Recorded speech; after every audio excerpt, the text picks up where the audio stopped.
principles of long-term athlete development. It's important that it's athlete-centred. It requires that long-term approach.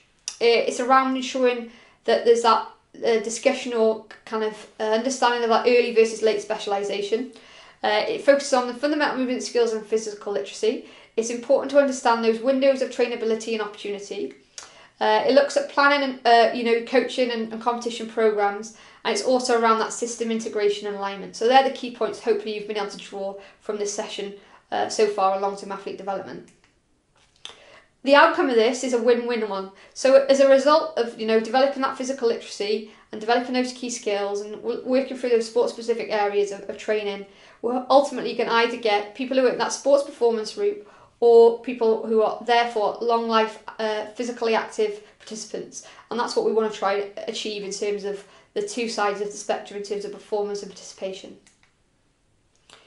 Here you can see on screen, it looks a very confusing diagram, but it basically pulls together all the areas that we've been discussing today in terms of long-term athlete development, but also links to the sessions we've looked at in terms of maturation and growth, where we've looked at the kind of key things needed for an athlete to be ready to perform and take part in physical activity.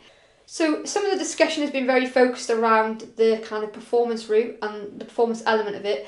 I think it's really important to kind of point out some key points based on long-term athlete development. 2 million people in the UK play football, and only 500 of them play the Premier League. Okay, and not all of those Premier League players are UK based or UK athletes. 23 million play organised basketball in the US, and only 500 people play in the NBA. So what about the rest? Where do those people require get their daily exercise?